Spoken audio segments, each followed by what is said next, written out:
কারো হাসিনাকে দিয়ে কাট ফেলতেছে, এটা অনেকে বলার চেষ্টা করছে এবং অনেকে বলছেও।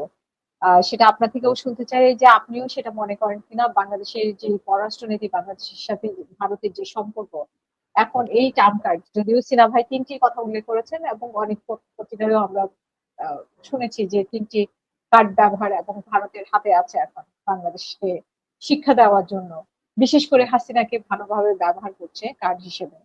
এটি একটি বিষয়। আর বিরোধী দল যেটা বলছে, বিরোধী জোট অলরেডি আলটিমেটামও দিচ্ছে সরকারকে, কর্মসূচিও ঘোষণা করেছে ঢাকা বিভাগ, চট্টগ্রাম বিভাগের।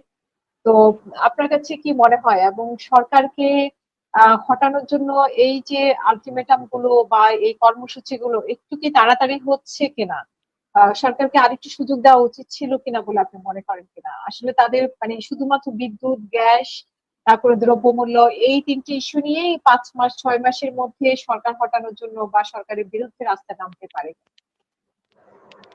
আপা, আমি কিন্তু কথা বলবো একটু কঠিন ভাবে। সিনেমায় বলছে আমি মিলিটারি লোক।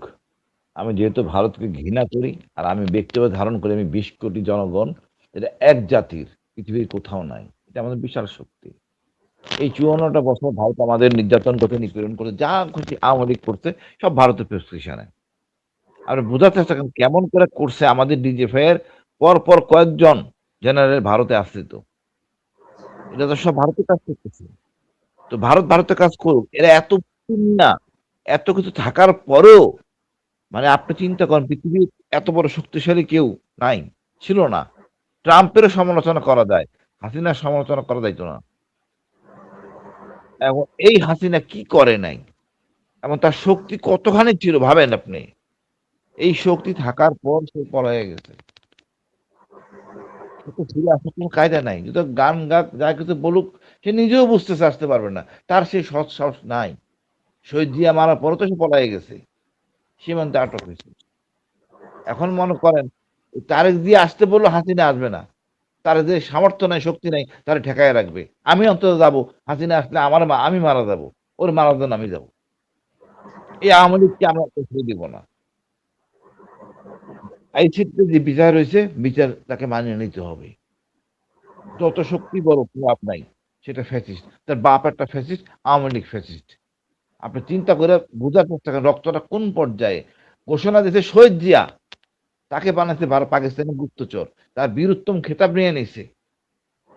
তার স্ত্রী আমাদের খালেদা জিয়া মা সমতুল্য, ক্যান্টনমেন্ট থেকে বের করে দিয়েছে। এই ফ্যাসিস্টের জায়গা বাংলাদেশে হবে না। বিএনপি গুনগান গাক দিয়ে অসুবিধা নেই। আমাদের পররাষ্ট্রমন্ত্রী ভারতের হাইকমিশনকে বুঝাইছে ভালো মতো, তারপরে কথা শুনে নাই। এখন সুযোগ আছে ওই শালাকে পিএমজি করে বাই করে দেওয়া, পিএমজি করে বাই করে দেই। তুমি ভাবমূর্তি, দুই দেশের সম্পর্ক নষ্ট হয়েছে। এতটা শক্তি ভারত বাংলাদেশে আছে কি না, বাট আমাদের হইতে হবে, কথা বলতে হবে। তাও তো বাংলাদেশ শুরু করছে প্রতিবাদ করা। আমি হলে তো পিএমজি করে বাইকে দিতাম, যা পারো কর গিয়া।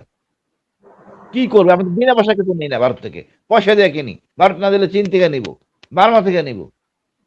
সুতরাং ভয় পাওয়ার কিছু নেই। আমাদের 20 কোটি লোক বাংলাদেশি, এক জাতির। হিন্দু ধর্ম বলেন, খ্রিস্টান বলেন, সবাই কিন্তু আমরা এক। এই কিছু উচ্ছিষ্ট থাকে সব জায়গায়। ওই গতকাল যে ঘটনা ঘটাইছে, এই উচ্ছিষ্টই সমস্যা। আর একটা কথা আপা বললেন, লং মার্চ, এটা গণতান্ত্রিক প্রক্রিয়া। দেখেন সত্যিকার অর্থে বাসায় যদি গ্যাস না থাকে, প্রত্যেকটা বাড়িতে এখন অলমোস্ট ইলেকট্রিক্যাল একটা ব্যবস্থা করা হয়েছে, চুলার ভালো ব্যবসা হচ্ছে ইউটিউবে। ওইটা দিয়ে রান্না বান্না হচ্ছে, সবাই পাইতেছে না। এখন আমাদের মারা, বোনরা অনেক অ্যাক্টিভ, তাদের অফিস করতে হয়, আসার পর দেখা যায় গ্যাস নাই বা সুযোগ হয় না। মানে সমাজ ব্যবস্থাটা উল্টে পাল্টে গেছে, এনে কেউ রেহাই পায় নাই। এই অবস্থায় আমি মনে করি যে আন্দোলনটা করছে বা করতে বলছে, এটা গণতান্ত্রিক প্রক্রিয়া আন্দোলন। সরকার একটু চিন্তা করবে, এটাকে অ্যাড্রেস করবে, না কিভাবে সমাধান করা যায়।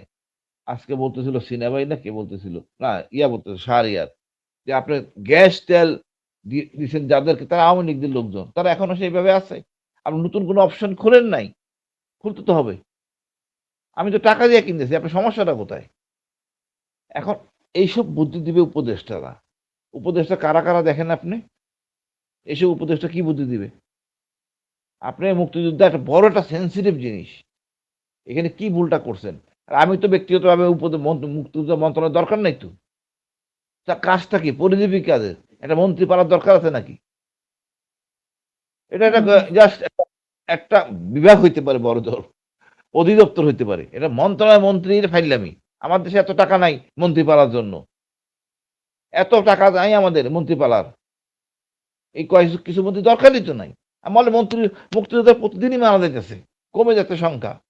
আপনি এত বছরে আপনি মুক্তিযোদ্ধার সংখ্যাই বাই করতে পারেন না। খালি রাজনৈতিক সমীকরণ পরিবর্তন। এই মন্ত্রণালয়ের দরকারই নাই। টাকা পয়সা লাগবে। আমাদের এফসি আর্মি বলে আর্মিতে সিভিল সিস্টেম আছে ওরা ওখান থেকে টাকা নেবে। নতুন মুক্তিযোদ্ধা সৃষ্টি হচ্ছে না। সমস্যাটা কোথায়? এই যে জুলাই কথা যোদ্ধা তৈরি হলো আবার, জুলাই যোদ্ধা, তাদেরকেও তো এখানে ইয়ে করা হয়েছে, সেটা তো মানে জুলাই অ্যাডজাস্ট করা যোদ্ধার হয়েছে। জন্য তো মুক্তিযোদ্ধা ফান্ডে যাবে না।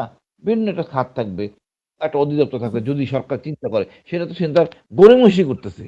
মানে সব জায়গায় যদি বিএনপিকে জিততে হবে এই মানসিকতাটা খুব, আপনি যদি স্বীকার করে নেন, সারেন্ডার হন, জনগণের শক্তি, জনগণ করছে বলে আমি আমি এই জায়গায় ক্ষমায়, আমি এই জায়গায় মানে আমি ক্ষমতাসীন, আমি জনগণের কাজ করে আপনি বড় হবেন। সব আপনার কৃতিত্ব নিতে হবে তেল মেরে মেরে। এটা খুব খারাপ কালচার।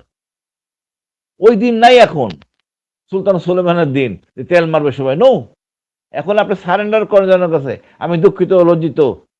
জনগণ, বাঙালি জনগণ তো মেনে নিবে, পছন্দ করে। এ কথা সিনা ভাই বললেন 96 হাসিনা ক্ষমাতে ছিল, জনগণ মেনে নিয়েছিল। তার চেয়ে আরো ডেভেলপড জনগণ এখন, দৃশ্যমান কে কি করতেছে না করতেছে। এখন এগুলি যদি চোখ বন্ধ করে কাজ করে ঠিক না। মিডিয়ায় কেন সুন্দর করে আসে নাই? তার তো ঠিকই বলছে। আপনি কত বড় ভুল করছেন, আবু সাইদকে বাদ দিয়েছেন। কেমন গাদ্দারি! ওর তো ধরে জেলে ঢুকাই দেওয়া উচিত মন্ত্রী। আপনি বলেন মন্ত্রী স্যাক। আমি হলে জেলে ঢুকাই যাম। রাষ্ট্রে বদনাম করছে, দেশের বদনাম করছে। না হাঁপা হাইসেন না। এটা বাস্তবতা। আমি না, জেলে আপনি ঢুকাইতাম। এক মন্ত্রীকে বলতেছেন আবু সাইদের ভারতের মতো একটা লোক, আপা, হুম, আবু সাইদের মতো একটা লোক যে ২ হাত প্রসার করে আমাদের নতুন কালচার শিখাইছে যে আমরা অস্ত্র ছাড়া বুক পেতেছি। সেটাই। আমাদের হুম। বুক পেতেছি গুলি কর। বুকে উঠছে মানে হুম। আমার, মানে কত সুন্দর, সুন্দর স্লোগান। আক্তার স্যার মুক্তিযোদ্ধা ছিলেন। উনাদের স্লোগান তো লিমিটেড। এই বিপ্লবের কত স্লোগান। ভাবেন তো প্রতিটা স্লোগান কত শক্তিশালী।